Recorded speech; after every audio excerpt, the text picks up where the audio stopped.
नमस्कार दोस्तों, Hindi Prabha YouTube channel में आपका फिर स्वागत, अभिनंदन। हम लगातार संधि के वीडियो देख रहे हैं। बहुत से उदाहरण हमने समझे हैं, स्वर संधि हमने समझ ली। आज व्यंजन संधि का पहला नियम यहाँ पर समझाने के लिए मैं उपस्थित हूँ। व्यंजन संधि का पहला नियम यह है कि क, च, ट, त, प के पश्चात वर्गीय व्यंजनों का तीसरा चौथा वर्ण या य, र, ल, व हो तो क, च, ट, त, प अपने वर्ग के तीसरे व्यंजन में बदल जाएंगे। इस परिभाषा को बहुत अच्छे ढंग से आप समझ लीजिए कि ये क, च, ट, त, प क्या है।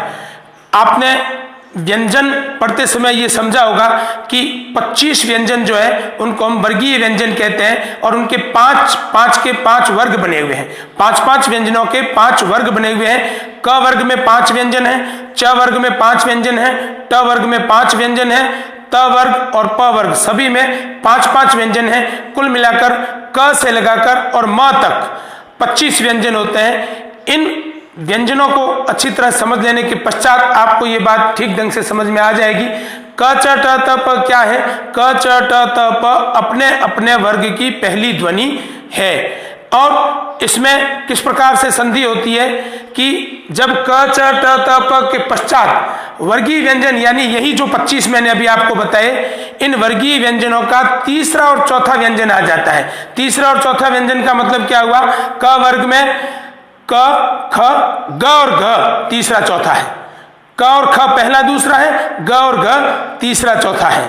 इसी प्रकार यदि हम च वर्ग की बात करें तो ज, झ ये तीसरा और चौथा व्यंजन है। क वर्ग में ग, घ मैं यहां लिख देता हूं तीसरा और चौथा व्यंजन। क का तो है ग, घ। च वर्ग में ज और झ। ट वर्ग में ड और ढ।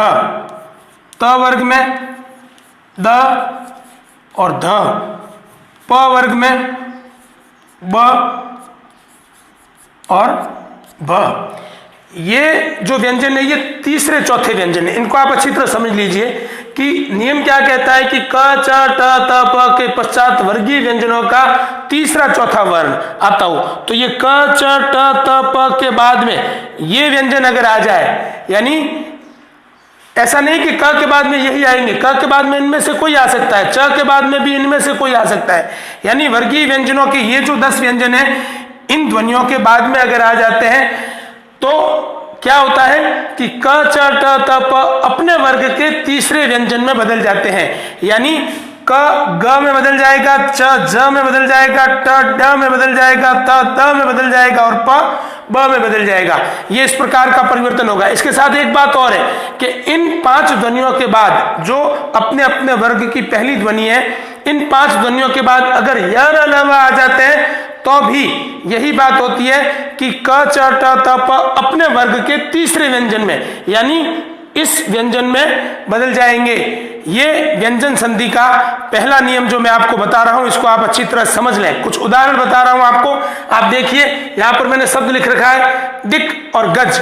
यहां देखिए आप कि यहां क है, यानी क अपने वर्ग का पहला व्यंजन है और उसके बाद आ गया ग। ग तीसरा व्यंजन है।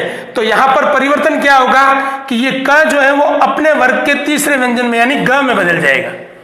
देखिए आप दिक और गज, यहां पर जो है इस क का भी ग हो गया, ये ग हो गया, दिग्गज हो गया। क्यों हुआ? क्योंकि क के बाद में ग आया। अब मैं आपको एक बात और बता दूं कि ये परिवर्तन क्यों होता है। मैं आपको हर संधि में कारण सहित बताते हुए चलूंगा ताकि आप इसको अच्छी तरह समझ सकें। सिर्फ परिभाषा रट लेना ही पर्याप्त नहीं है, उसको समझना भी जरूरी है। और ये परिवर्तन क्यों होता है इसको मैं समझा रहा हूं आपको। ये परिवर्तन इसलिए होता है कि ये जो क, च, ट, त, प है ये अघोष ध्वनियां हैं। मैंने आपको पहले ही कहा था कि घोष, अघोष, अल्प प्राण, महाप्राण सभी आप अच्छी तरह समझें, क्योंकि संधियों में ध्वनियों को समझने का बहुत महत्व है। क, च, ट, त, प अघोष ध्वनियां हैं और उसके बाद में और ये जो ध्वनियां हैं और य, र, ल, व जो है ये सभी घोष ध्वनियां हैं। क के बाद में कोई घोष ध्वनि आई, च के बाद में कोई घोष ध्वनि आई, क अघोष है और उसके बाद में कोई घोष ध्वनि आ जाती है, च अघोष है उसके बाद में कोई घोष ध्वनि आ जाए, ट, उसके बाद में ये घोष ध्वनियां हैं, त के बाद में घोष है। तो परिवर्तन ये होता है कि पीछे वाली ध्वनि जो है वह भी पीछे वाली ध्वनि के अनुसार पहले वाली ध्वनि वह भी जो है वो घोष बन जाती है। घोष बन जाने का कारण यह है कि घोष ध्वनि जो है वो प्रबल ध्वनि है, मजबूत ध्वनि है। तो हमेशा एक लोक व्यवहार में भी देखा जाता है कि कमजोर चीज जो होती है वह अपने को जब बदलती है तो मजबूत के अनुसार बदलती है। घोष ध्वनि मजबूत ध्वनि मानी जाती है, घोष ध्वनि ज्यादा प्रबल ध्वनि मानी जाती है। तो अघोष ध्वनि जो है उसका परिवर्तन घोष में हो जाता है, और घोष में परिवर्तन जब होगा तो कोई भी वर्ण अपने निकटतम घोष में परिवर्तित होगा। किसी प्रकार का कोई अतिक्रमण नहीं करना है। क का निकटतम घोष ग है, च का निकटतम घोष ज है, ट का निकटतम घोष ड है, और त का निकटतम घोष द है, प का निकटतम घोष ब है। क्योंकि इसके बाद वाली ध्वनियां जो है क के बाद ख, च के बाद छ, ये तो अघोष ध्वनियां हैं।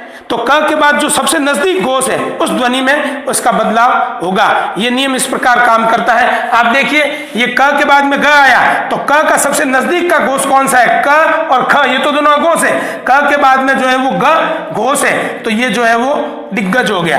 अब आप यहाँ देखिए उत और यान, ये पीछे यह आ गया। नियम में यही लिखा हुआ है कि क च ट त प के बाद अगर यह लगाते हैं तो भी जो है वो क च ट त प अपने वर्ग के तीसरे व्यंजन में बदल जाते हैं, क्योंकि अपने वर्ग का तीसरा व्यंजन घोष होता है। अब त के बाद में यह आया तो यहाँ त का द बन गया, ये हो गया उद्यान। इसको अपन इस प्रकार समझ लें, उद्यान द हो गया, और द और या मिलकर ऐसे लिखा जाता है। ठीक है, इस प्रकार आप देखिए त के बाद में ये व आ गया तो इस त का द बन गया। व के कारण ये व घोष है, ये अघोष है त। तो त से त के पीछे व आने से त का द इसलिए बना क्योंकि इस त के पीछे घोष था, तो त भी अपने को घोष में बदलेगा, और इसका निकटतम घोष त, थ और द है। त और थ तो दोनों अघोष है, निकटतम घोष द है। यहाँ पर आप देखिए सत्यवाणी, तो यहाँ त के बाद व आया तो इसी कारण ये त का जो है वो द बन गया, और जब संधि हुई तो शब्द बनेगा सद्वाणी, ये सद व्यवहार। यहाँ पर आप देखिए अप और द, तो यहाँ प के बाद में द तीसरा व्यंजन है, प के बाद में त जो है प के बाद में द जो है ये तीसरा व्यंजन है। तो ये प जो है अपने को अपने वर्ग के तीसरे व्यंजन में बदलेगा, ये दूसरे वर्ग में नहीं बदलेगा, ये अपने ही वर्ग के तीसरे व्यंजन में जब बदलेगा तो प का हो जाएगा ब। प फ पहला और दूसरा है, और इस वर्ग का तीसरा ब है, प फ ब। तो ये प जो है ये ब में बदलकर ऐसे शब्द लिखा जाएगा अब्द। यहाँ देखिए आप षट रस, तो यहाँ ट के बाद में र आया, य र ल व अगर आते हैं तो ट जो है अपने तीसरे वर्ण में यानी ट ठ ड, ये ड में बदलकर ऐसे सडरस हो जाएगा। और यहाँ पर जो है वो सत और विवेक, तो त के बाद में व आया तो ये त जो है अपने आप को द में बदलकर और ये ऐसे सद्विवेक, सद्विवेक, द को पूरा नहीं बोलना है, सद्विवेक, द हलंत रहेगा उच्चारण में भी, सडरस, सद्विवेक। तो इस प्रकार से क च ट त प के पश्चात वर्गीय व्यंजनों का तीसरा चौथा व्यंजन या य र ल व आता है, तो क च ट त प अपने ही वर्ग के तीसरे व्यंजन में बदल जाते हैं। अगली वीडियो में हम व्यंजन संधि का दूसरा नियम लेकर फिर उपस्थित होंगे। तब तक के लिए धन्यवाद।